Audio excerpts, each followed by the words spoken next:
Welcome everyone to the second Stanford Responsible Quantum Technology Conference. I'm your host, Mauritz, and it touches my heart to see so many colleagues and friends together for our annual Quantum Physics and Law Conference.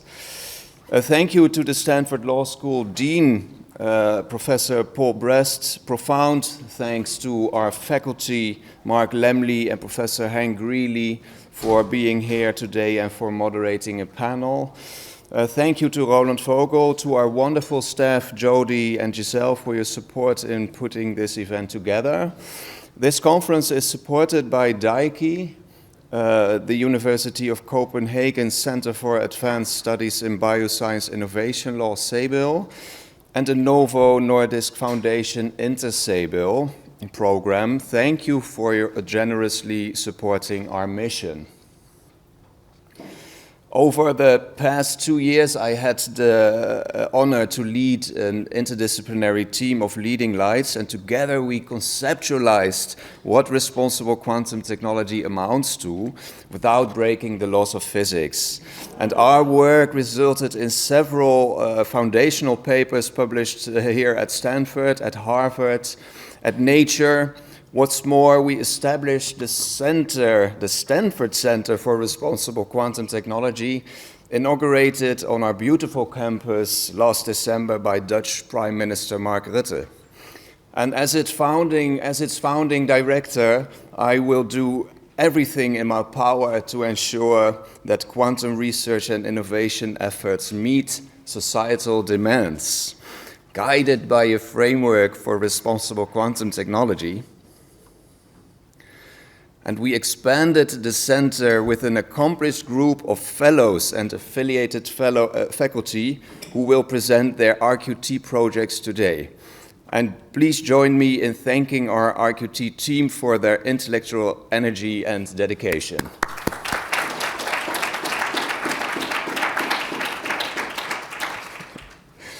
This year's theme is quantum simulation, which enables the study of quantum systems by utilizing another quantum system that operates under the same rules.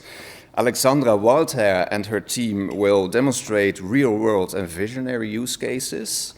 And this conference discusses how to balance maximizing benefits and mitigating risks of applied quantum technology in computation, sensing, simulation, communication, materials, and quantum classical hybrid approaches in diverse multidisciplinary settings, taking a pro-innovation stance. And we are aware of the demystification efforts of our quantum hard science colleagues, yet we take a slightly techno-optimistic stance at the Center for RQT to avoid under-promising and policymakers lagging. Some housekeeping, in addition to the technical topics, the conference will include quantum and art-inspired physics experiments, fractal art, musical interludes, and opera as part of the social program. And we are excited to offer you a series of 12 musical interludes performed by the most talented musicians from music department and the law school I could find. And they are such a joy to work with, often doing double masters in music, computer science, and physics, young Stanford leaders. You don't have to be silent when they play. We just want you to network and make new friends today. And we have a speaker group photo during lunch. And at 5 p.m. in the afternoon, we'll have a reception with a live band, snacks and drinks outside under the palm trees on Judge Rehnquist Terrace here. Our timekeeper, Alexandra Haslund, who studied physics at Yale and now with Reg Lab at Stanford, will notify speakers at the 5-minute and the 2-minute mark with a sign and show a stop sign when the time is up. And she's very strict, as we have a lot of ground to cover. If a speaker or moderator takes audience questions, please raise your hand shortly state your name and affiliation when you have the microphone. We try to compose a program I hope you will find illuminating in many dimensions. And without further ado, I'd like to introduce our first speaker, Professor Timo Minssen, Director of CEBIL and the NOVO NORDISK COPENHAGEN-CAMBRIDGE-HARVARD INTER-CEBIL program, and who will join our Stanford RQT team as fellow later this year. Please welcome him, Timo Minssen.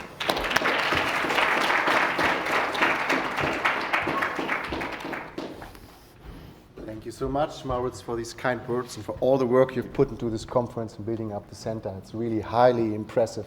Thank you. And thank you so much, Mauritz. Okay, thank you very much.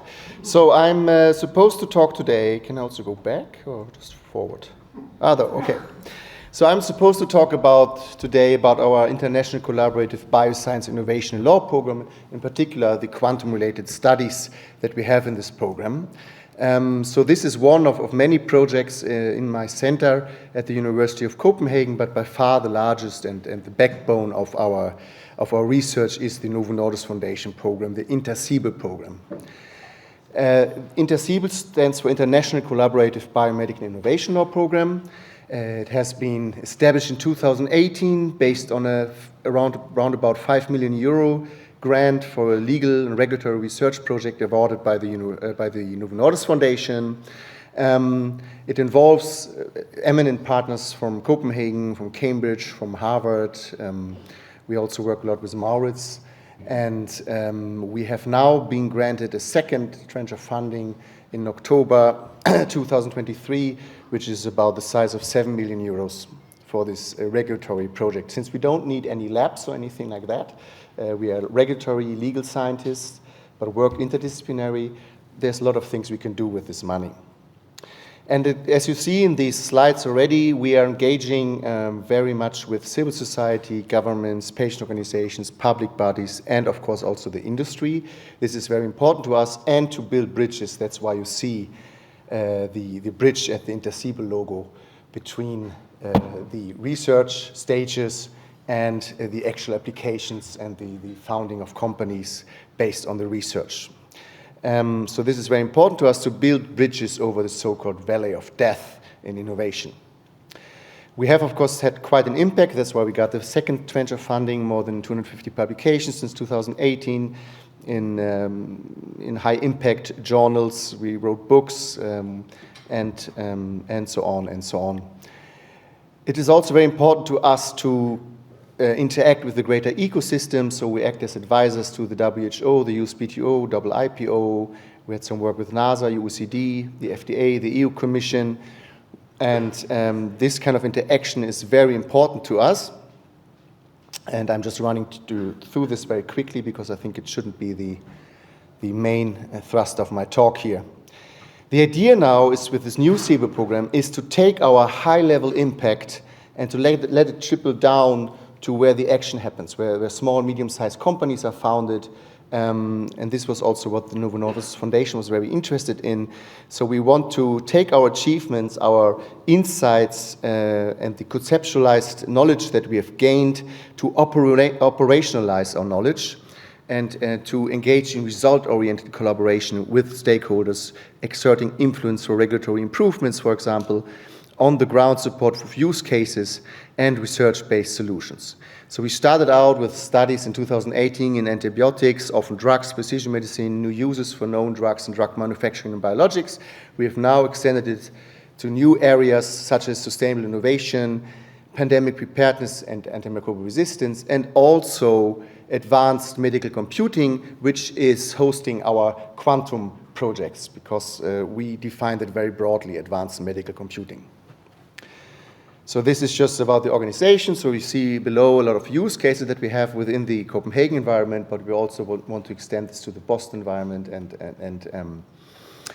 the Cambridge environment, and of course also in the long run in the environment that we see here in California at the Bay Area. So the vision is to be one of the world's leading networks for legal research in life science innovation, or in health and life science innovation.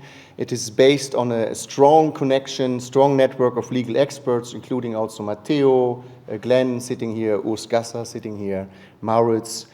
The approach is highly interdisciplinary, highly international. We focus on capacity building, high impact, and most importantly, we want to base our research on empirical studies. So we don't want to fly blind, as often is the case in law studies. So we really want to make sure that we go beyond the legal dogmatic approaches and really base our research on empirical findings. So we aim to, in our mission, to support a robust and competitive innovation ecosystem by investigating the most important factors sensitive to legal and regulatory barriers and challenges. And it doesn't only relate to supporting health and life science innovation, but also making sure that the innovation reaches the market and ultimately also patients. But we also look at issues of fair access and fair pricing and these kind of things. And we are also granted complete academic independence by the foundation. This is also in our funding agreement manifested and embedded. So we really can find what we want to find and what we think is the right way forward.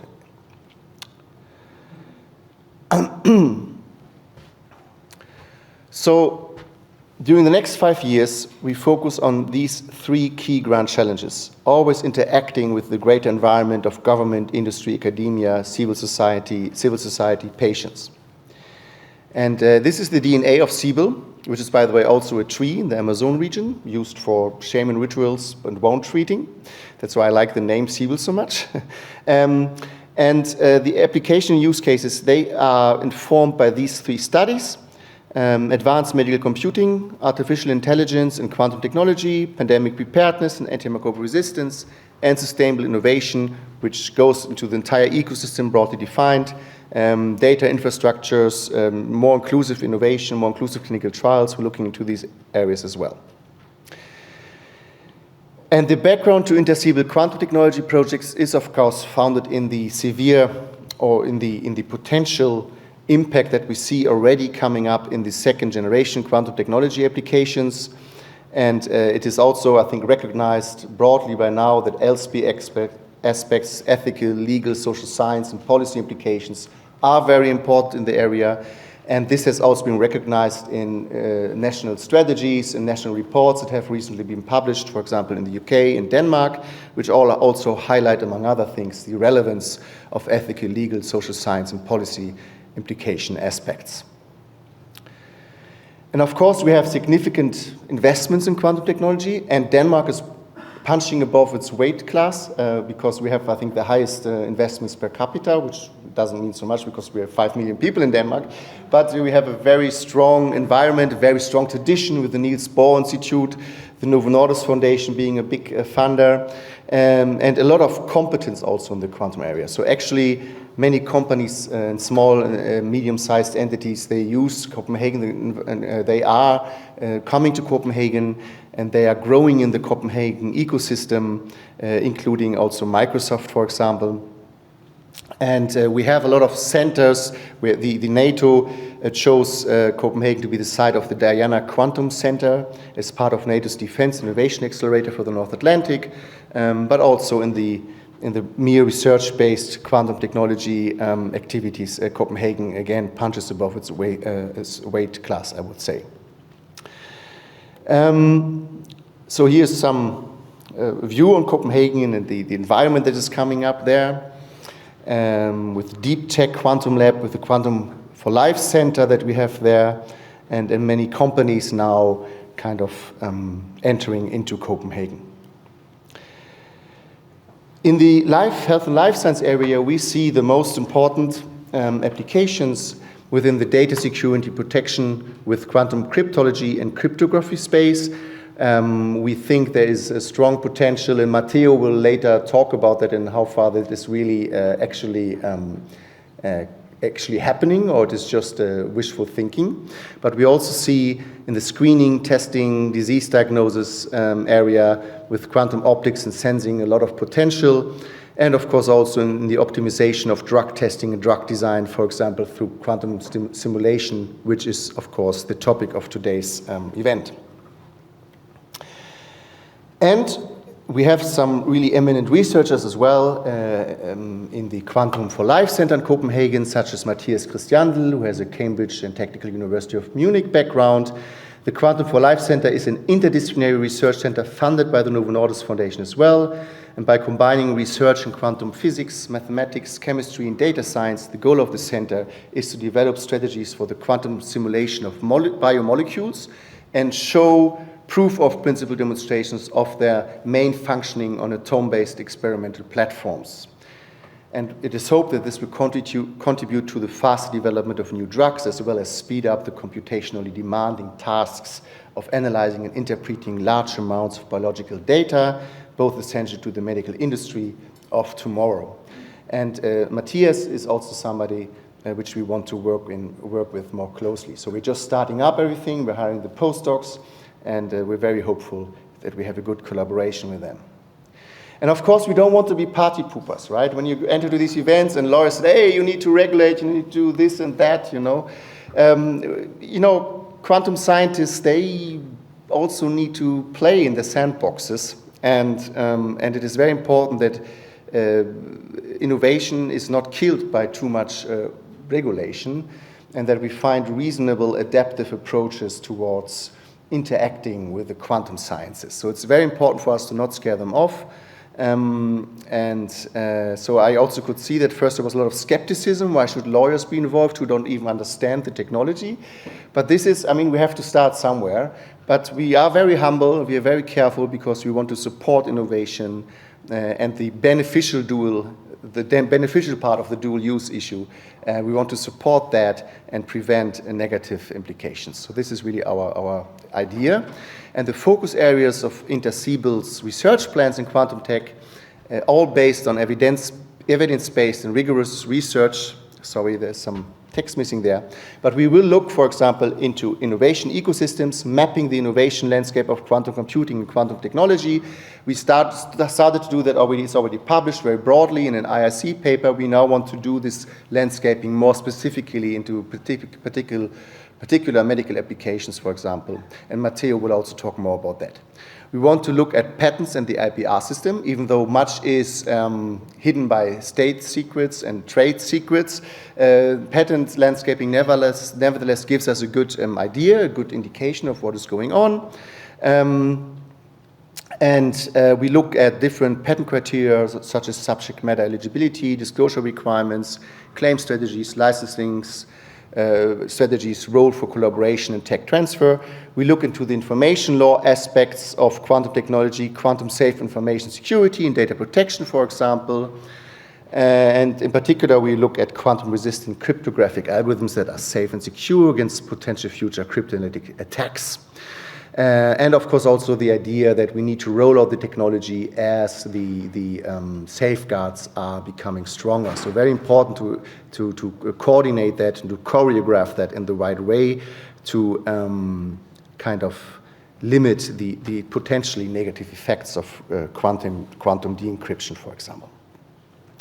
We look very interested in adaptive regulation, in particular regulatory sandboxes, which will be at the focus of our research endeavors, and the risk for over and under regulation. So we're looking into research on new forms of governance and regulation, and there we're also very happy to collaborate, hopefully, with Urs Gasser and his team at the Technical University of Munich, who has done great work in this area, and Urs is also a fellow of our Quantum Center, so we're very happy about that. And finally, we look at quantum ethical, legal, social science, and policy implications in a broader way as well. So we look into ethical issues with the objective of promoting the beneficial opportunities expected from quantum innovation to achieve desirable social outcomes. So issues like safety, efficacy, risks, accountability, liabilities are also very important to us. So here's the first few publications that we've done. We looked into the patent environment. We did a patent landscaping of quantum technologies. We looked at patenting trends, innovation, and policy implications in its broadest sense. It was published in the International Review of Intellectual Property and Competition Law. We had a paper in the Oxford Journal of Intellectual Property Law and Practice where we looked at the policy implications of these findings that we found in the first paper. And we have also engaged a lot under the leadership of Mauritz, and also Matteo was very influential in writing these papers on 10 principles for responsible quantum innovation, and also a broader paper on how should we kind of classify, conceptualize responsible quantum technology. So a really great team. Eline is also with us there, and Glenn. And we have a lot of discussions, about this over and under regulation, and what are the real issues where we only think that there are issues, but they are not really real issues. So this kind of thing. And of course, as academics, sometimes sitting in the ivory tower, it is very important to have these discussions and also to engage with the stakeholders, well-informed stakeholders that really know what is going on in this area. And we are, of course, also happy to co-fund this event. So I'm running out of time. Here are the first 4 papers that we were publishing, and Mauritz has, of course, much more papers in this area, but we're very grateful to engage in this collaboration. Of course, I'm looking very much forward to become a fellow here as well, as Mauritz already said, and looking forward to further research in the area. Thank you so much.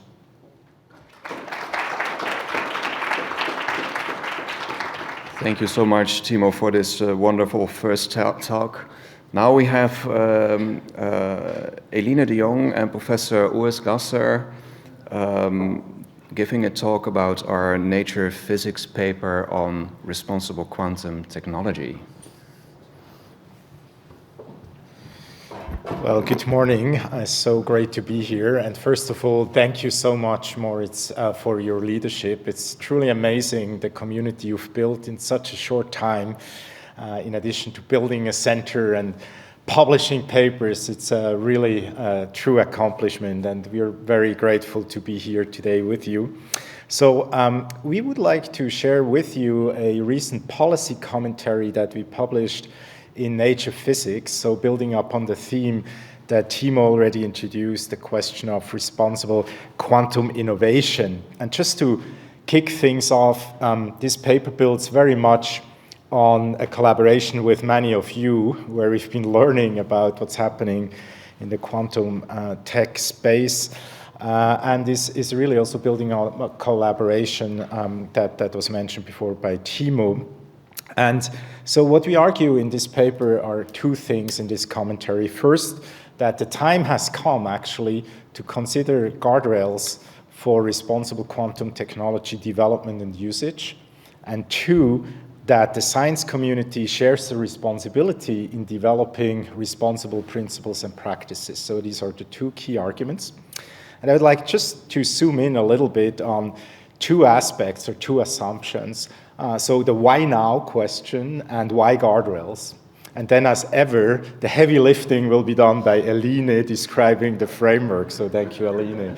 And so why now? I think in the paper, as well as in our other papers that you've seen before, coming from the policy side to the conversation, we fully acknowledge and are aware that the stage of development in quantum technology is, of course, very uneven, to say the least, with lots of speculation, maybe even hype in some areas, and then, nonetheless, real progress and some applications rolling out of the labs in other areas, including quantum sensing, hence the focus on this topic today. So we are aware of that.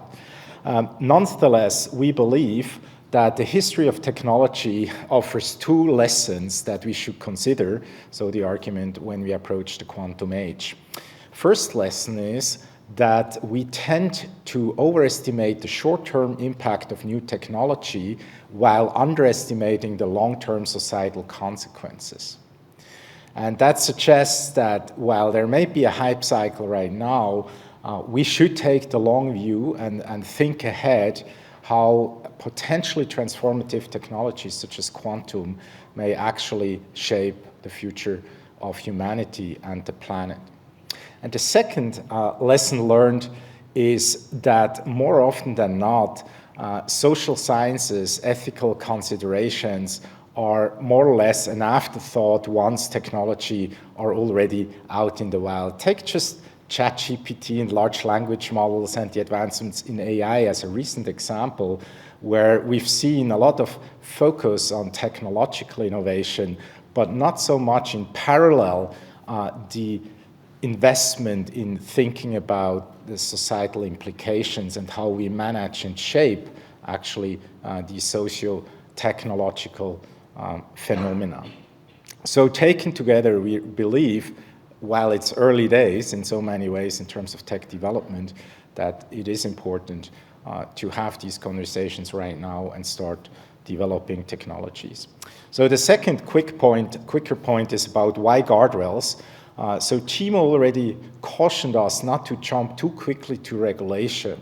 And so what we suggest in this piece is that it may be helpful to look more broadly at frameworks of responsible innovation and research. And there is actually a wealth of instruments available that are far more flexible, have a greater plasticity than traditional regulation. And that's why we focus on guardrails, which are not only flexible, but also include enabling instruments. And I think one shared normative position that we agreed upon is that we not only need to create constraints and basically outlaw potentially down the road certain uses of technology, whether it's in AI or in quantum, but that we also have a moral obligation to actually use these technologies as we tackle some of the big societal challenges of our time, whether it's in health, social justice, climate, or whatever the challenge may be. So that's some sort of the spirit at which we arrive as we wrote this piece, and now I turn it over to Eline to give some more details what the framework entails. Thank you.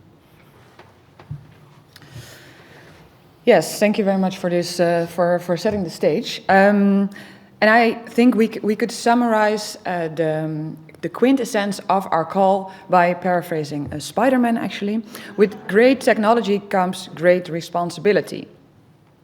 Now, what does this responsibility entail? That is the question that we responded to with our international team, which was wonderfully led by Mauritz. And we wrote 2 papers about it, in which we developed what we came to call the C framework for responsible quantum technology, or for responsible innovation. And this framework grounds responsible innovation in 3 general objectives: safeguarding society, engaging society, and advancing society. And with safeguarding society, we mean that it's important to proactively identify and mitigate risks. Engaging society is about involving stakeholders in the innovation process, in the development, but also in the implementation and evaluation of technology. And then advancing society is about harnessing the new capacities that a technology like quantum technology unlocks for societal goals. And this framework is not radically different, I would say, from other frameworks or approaches to responsible innovation, but it does combine more process-focused aspects of responsible innovation with a more substantial dimension of responsible innovation captured by the goal of advancing society. And defining responsible innovation in terms of these 3 goals is no rocket science, but we think that it does provide a useful starting point for defining practices and principles that can guide responsible innovation in practice. And our team made a first attempt to take this next step by proposing 10 principles for responsible quantum innovation.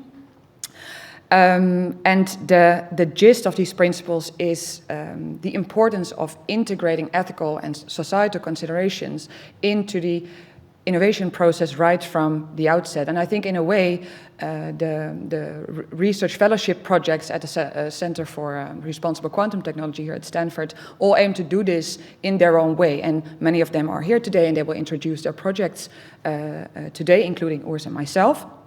And maybe we can already briefly say something about how our respective projects aim to respond to the C framework.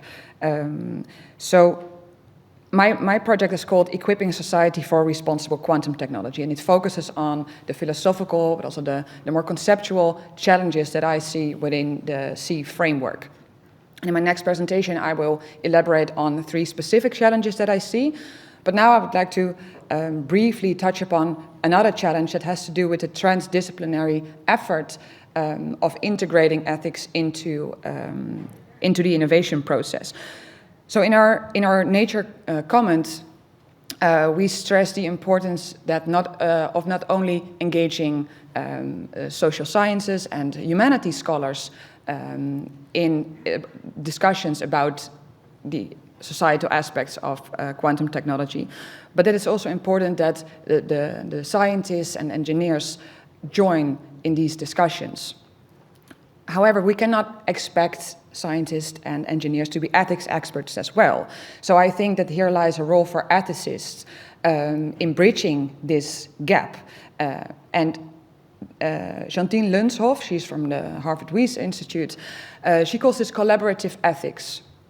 And here the ethicists work alongside the engineers and the scientists to consider values throughout the innovation process. However, in practice, this collaborative ethics tends to be very challenging, and I think mostly that's because these 2 groups, the scientists and engineers and the ethicists, do not naturally speak each other's language, speak the same language, and they do not necessarily have the same goals. So what I would be interested in is exploring how we can improve this collaboration, how we can enable these groups to effectively work together. And I think an important aspect of this collaboration is in establishing a common language and defining common goals. So that's something that I want to delve deeper into in my project. Yes. Thank you. And just very briefly, since we'll have a presentation addressing the issue more specifically, our fellowship project is focusing, and ours together with Constanze Albrecht, on basically collaborating and supporting local global capacity efforts aimed at building responsible quantum technology ecosystems, so working with majority world countries. And this is largely driven by an observation and over the past 20 years looking at other tech cycles where we've seen very promising technologies being built largely in the global north that would potentially benefit the most majority world countries and societies, yet we're struggling to basically bring the benefits of these technologies and make them accessible in an inclusive way. And so what we're hoping to do here is to make this issue, to understand this is a technology that may have global benefits, part of the conversation early on. And some of the issues we are addressing is like who will have access to quantum technologies, what are the conditions of access, what are the skill gaps we need to bridge, the information asymmetries we need to bridge, but then also, of course, how to support local decision makers and regulators as they craft policies for responsible quantum technology. So we hope to use this as a platform to engage in a global capacity building effort and support such efforts around the world. And we will present later on an initial case study where we talk to Thai decision makers and experts, and I will report back what we've learned from there. So thank you very much. Okay, great. Well, it's great to be here.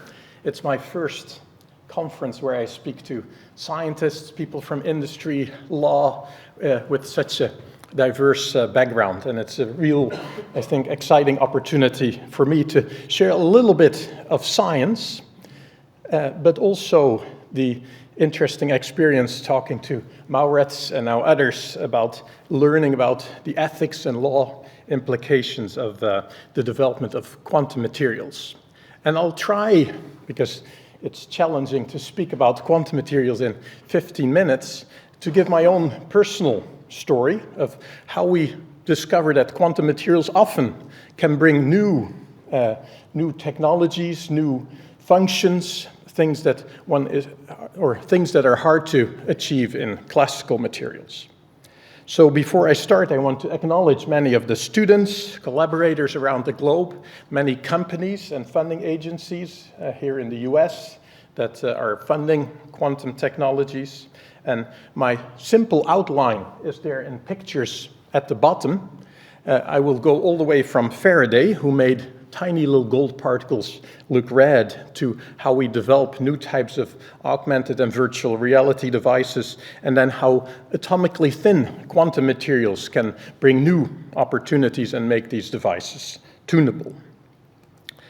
So in my group here at Stanford, we're very interested in seeing whether nanostructures can help make optical devices and technologies better. And here you see some of the technologies we impact all the way from solar to displays, sensors, wearables. You can see photochemistry here in the bottom left, where just like tuning the size or the length of strings of guitar or a piano, as we have in our musical interludes. Here we tune the size of semiconductor materials to tune their optical properties using quantum size effects. So at the nanoscale is the point new optical materials properties, new quantum effects become naturally available, and with chip technology we can make these things at large scales.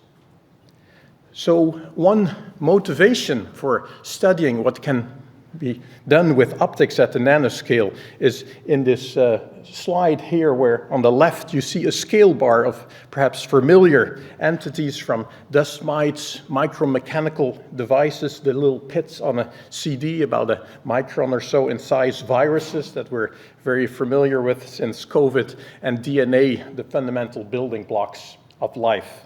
And electronics, which is on the second column, has already scaled from devices that you could still see with your own eye, transistors and first integrated circuit, to current technology where we make transistors at the scale of DNA.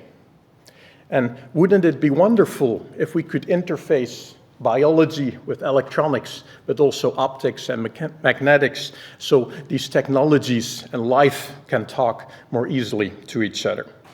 And photonics has been a challenge, where we've gone from optical fibers to tiny little resonators, photonic crystals that can confine light at the micron scale. But it has been very hard due to the diffraction limit of light to focus light to a point, a tiny little structure that would maybe be a transistor or a strand of DNA. So what can we do there? Well, it turns out that Michael Faraday, already in 1857, laid the foundations for this. On the left you see a crystal of gold, where you can see with a transmission electron microscope the atomic lattices of the gold structure. And it turns out that if you make these using chemical techniques, which Faraday did, you can get this beautiful red, ruby red color of a vase that has a colloidal suspension of tiny little gold particles in a liquid. You can still see this in London.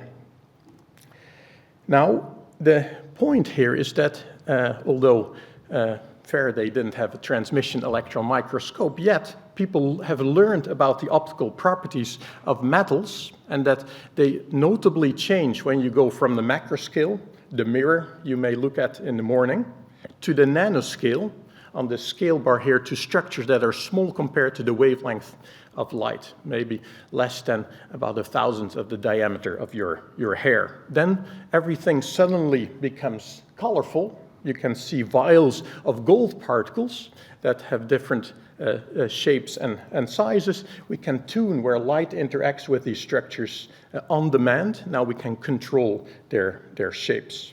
And this is due to the fact that we can excite what are called plasmons. You can shine light on a metal particle, here shown in green, and the electric field that comes with the light field that oscillates very quickly can, just like a battery, send a current through a metallic wire. Here, this electric field of light waves can set the charges, conduction electrons, in motion, and that can act as a tiny little antenna that rescatters the light, a tiny little dust particle, if you like. If you bring, as in the bottom right, two dust particles together, they can scatter light, but then you can make use of the process of interference, that the light waves start to scatter and interfere and be directed in certain directions preferentially. You may see this, for example, in water wave. If you tap in two different places in the water to produce water waves, you can get these interference patterns, and this allows you to start steering light, or in this case, water waves.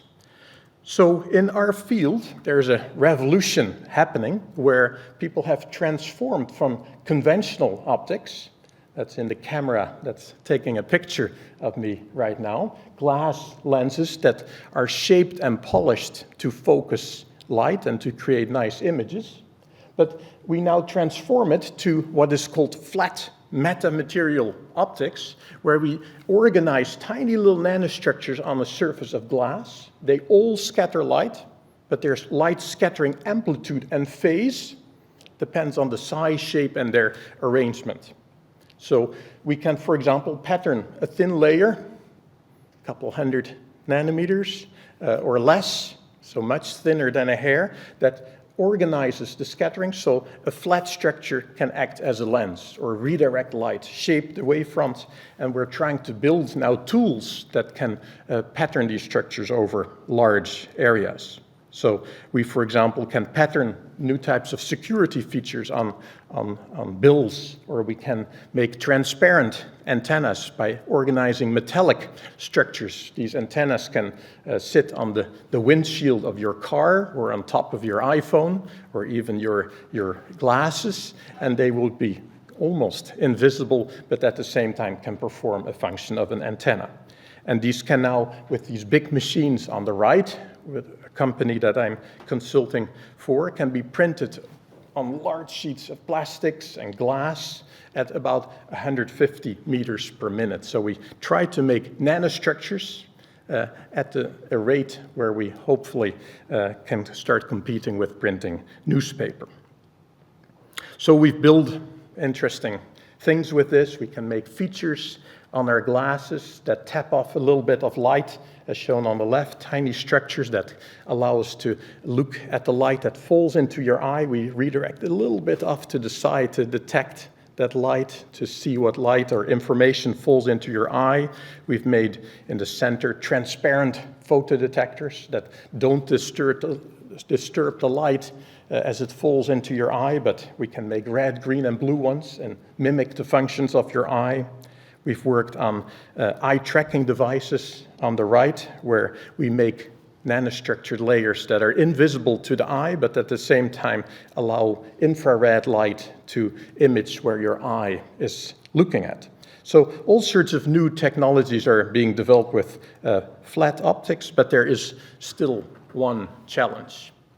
All the way, I guess, in the development, already starting in the 1970s, where people made things like Fresnel lenses that shape light, there's been a steady advance as our ability to make nanostructures and how to compute their scattering properties. There's been a lot of advances to make these lenses better and to avoid aberrations, distortions of the images that you can see through them, but it has been very hard to make them dynamic. So could we, in the future, make lenses that change their focal length? Or could we make optical elements that can, for example, do new functions, count how many people are in the room and how many people are wearing a blue sweater? So optics is not only able to, in the future, do imaging, but it's going to be able to answer questions. It's going to be able to compute, very much akin to what electronics can do. And to make that very efficient, we want optical elements that are dynamic. And things like glass or silicon or metals are hard to switch on and off or tune the optical properties of. So interestingly enough, as on the top right, quantum materials can bring this new type of functionality. And there's a very large revolution there happening too in the development of atomically thin materials, materials that just are comprised of a few layers that exhibit very different electronic optical properties than materials such as silicon that computers are built of. And such sheets can come in the form of insulators, semiconductors, metals. And we found that the one in the left, in the green, a semiconductor material can display what are called exciton resonance. So not like the resonances of sloshing electrons in a metal particle. Here it's just a single electron that can be excited with light. And when it gets de-excited, it can emit light again, but it can emit the light with a little bit of delay, hold the energy a little bit in that atomically thin sheet, release the light with a certain phase, and if we can control that phase, we can again play with interference effects. So if you take, this is an experiment where we took a tiny little flake of this patterned tungsten disulfide, the semiconductor material. On the right, you can see in the blue curve, it displays strong resonances, but by injecting a little bit of charge, we can turn these resonances on and off dynamically. So now we can make, as the vision, these optical elements fully dynamic. So we've already patterned lenses that are atomically thin, so extremely thin, could be easily integrated with eyewear, electronics. You see a picture on the top right, and at the bottom right, you see how an optical simulation of how light comes from the bottom and can be focused by this atomically thin structure to focus and dynamically modulate it. So my point here was that often with new materials discovery come a range of opportunities, and truly, continuously, the race is on as we discover around the globe these new materials, and suddenly new opportunities come along, both of commercial and defense interest. These technological applications for light and electronics are extremely broad, and there's a very notable risk about falling behind in developing these technologies, and many countries are, I think, actively collaborating, but also competing for these. So this is why in the US we have, for one, the Chips and Sciences Act. I now see this in my own research. Many scientists are teaming up to build the computers, the internet, the tools to develop artificial intelligence, quantum technologies. We're actively pursuing this together, and many of the US funding agencies have big initiatives just to rebuild some of the manufacturing capabilities and the know-how to actually design and deliver on these technologies. So for me, it was fantastic to run into Mauritz, a fellow countryman, and learn not only about the science, but that there are in fact large ethical, legal, societal, policy implications of these things that I really never honestly thought about. But he helped me, for example, develop some of the ethics for the development of these eye tracking eyewear and what we could do with that in the future, but in a more thoughtful way, taking some of the ethical implications into account, and to try and come up with ways to do more responsible research and innovation.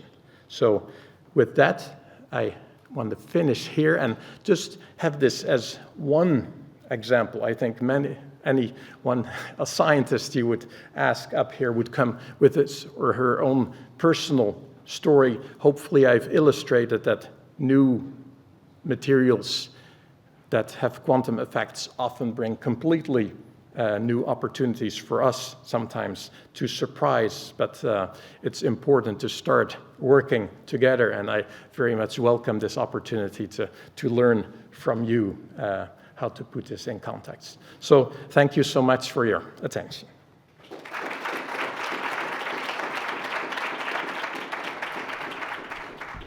What worries you as an application of this technology?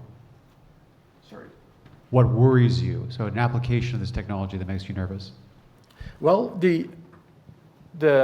I think with all technologies, and also these ones, I think there are many beneficial applications if we can start making lightweight eyewear and augmented and virtual reality devices. As you know, some of these augmented reality devices are very large, bulky, and heavy, and I think we can make them, hopefully, as we progress, more fashionable and lightweight. But there are a lot of imaging technologies that come with this, and such imaging technologies will be able to extract notably more information out of optical scenes than conventional imaging systems. So the things that can we count the number of people quickly in the room, or can we recognize certain people in the room? Of course, there are ultimately, I think, worries that should be managed as we move forward.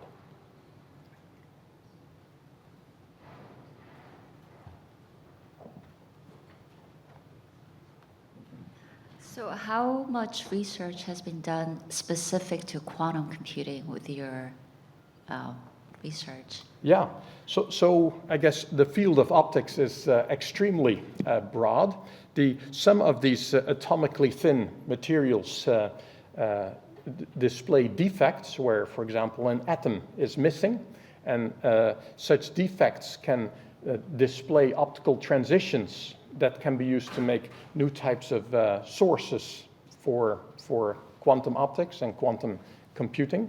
So I would say there in quantum computing also materials are continuously providing new opportunities to build the basic building blocks for quantum computing, things such as optical sources, new ways to detect signals, new ways to modulate signals, new ways to entangle photons. All of that is enabled by new materials development. So I would say it's fundamental to that effort. Yeah. All right, thank you so much. Thank you.